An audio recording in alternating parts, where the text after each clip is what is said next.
ici ZVT, je voulais vous montrer un petit peu ce que je fais en dehors du trading tous les matins. J'enregistre des voix un petit peu pour la télé, radio, cinéma. Aujourd'hui, on est jeudi 1er octobre. Je suis avec Augustin et il est en train de mixer ma voix sur les pubs Nintendo qu'on vient d'enregistrer. On va aller voir ce qu'il fait. Bienvenue dans le monde de Paper Mario. Là-bas, tout n'est que papier et fête. Bienvenue dans le monde de Paper Mario. Là-bas, tout n'est que papier et fête. Mais ça, c'était avant. Créez vos propres courses et conduisez un vrai kart grâce à votre Nintendo Switch. Votre kart accélère avec un champignon. Mais attention aux carapaces qui vont vous ralentir.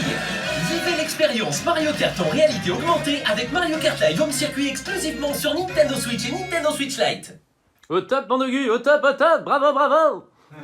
Salut les amis, ici The Voice Trader, j'espère que vous allez bien. Alors beaucoup de potes m'ont dit que mes vidéos étaient un peu longues, du coup aujourd'hui je vais vous faire un résumé compact de mes deux journées de reprise du 25 et du 28 septembre. On débute avec une analyse très rapide du Nasdaq, puis suivront les prises de position du Day 4 et du Day 5. Je vous retrouve tout de suite après et je vous souhaite une splendide vidéo.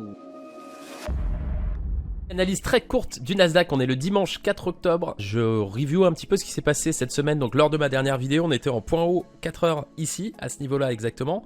On était aux alentours, à la fin de ma vidéo, des 10 008, 10 900 dollars me semble-t-il. Et on a donc poursuivi la baisse jusqu'au point bas. Au point bas précédent, hein, donc qui est ce que visaient un petit peu les shorters du niveau des 11 230. On est allé chercher tout pile, on n'a jamais cassé ce niveau, au contraire on a formé une figure de retournement en W, donc un double bottom, un double creux ici. En 15 minutes ça donne ça, hein, ce gros W ici avec une divergence haussière en 15 minutes ici.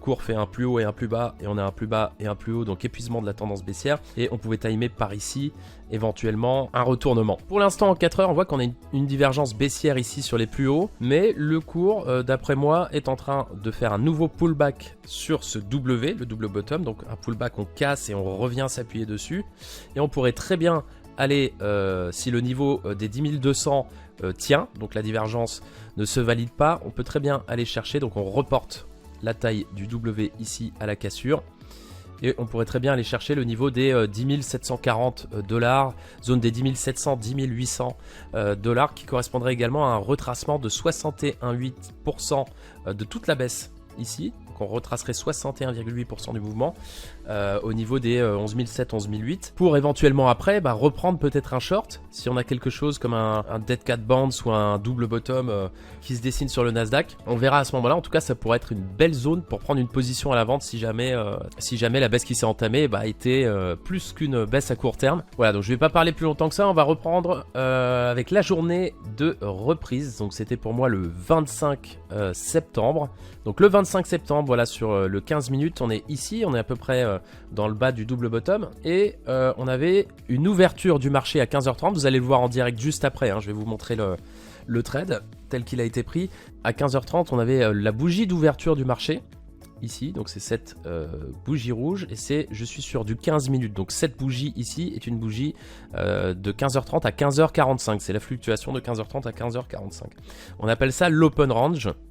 Donc le cours d'ouverture, le range d'ouverture du marché, 15h30 c'est l'open des marchés américains. Et quand on casse cet open range, eh bien on peut attaquer une position. On attend la cassure, on fait rien tant qu'on est dans l'open range. Quand on casse l'open range, on peut initier une position acheteuse. Donc c'est ce que j'ai fait dans le trade que vous allez voir. Et comme je suis dans le cadre du défi, j'ai pris assez rapidement mes profits sur la première résistance.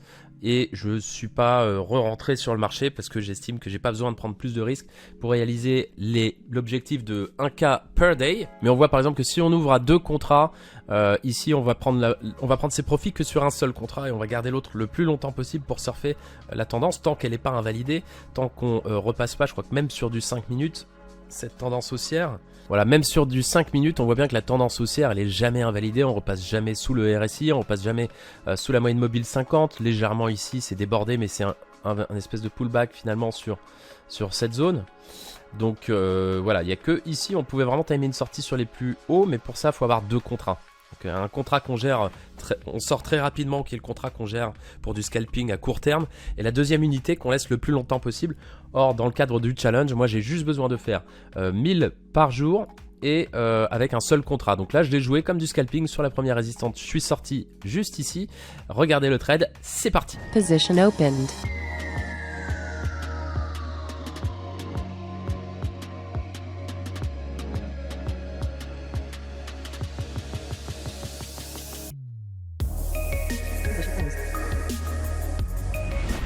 Deuxième trade du lundi 28 septembre. Donc l'open s'est fait par ici hein, à 15h30. Seulement voilà, on avait cette grosse résistance juste au-dessus de l'open. Donc moi j'ai privilégié un pullback, l'attente d'un pullback hein, sur la zone des 11 225 qui est la zone du double bottom qu'on a validé.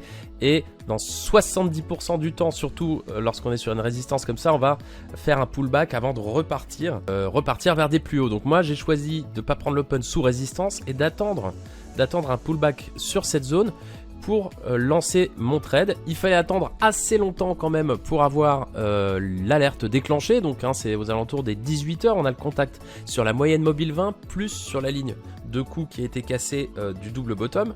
Les moyennes mobiles sont orientées à la hausse. Tout est bon pour racheter ici. C'est aussi un niveau Fibo de retracement. Je suis donc rentré ici pour faire le deuxième trade. Vous allez le voir décomposer sur une unité de temps plus courte. C'est parti.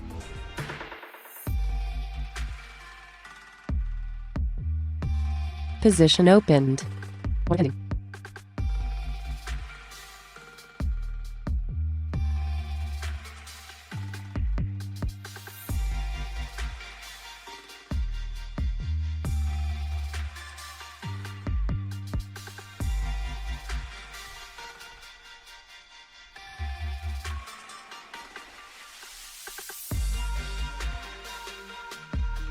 Stop filled. Je suis de retour du futur! Nom de Zeus, Marty!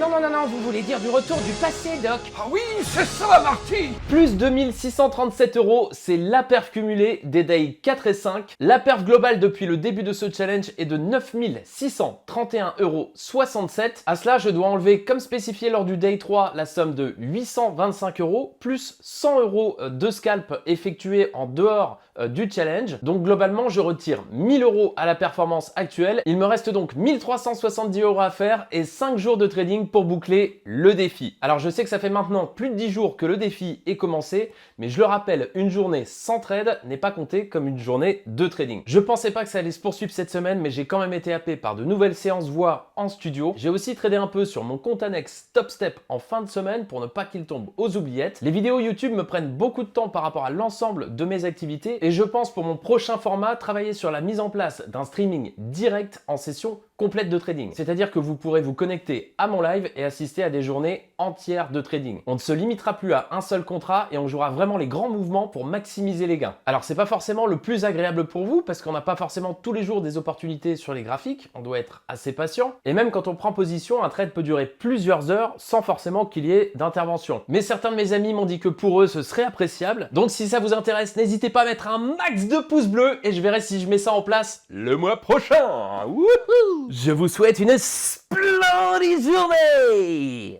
Ciao, bonsoir.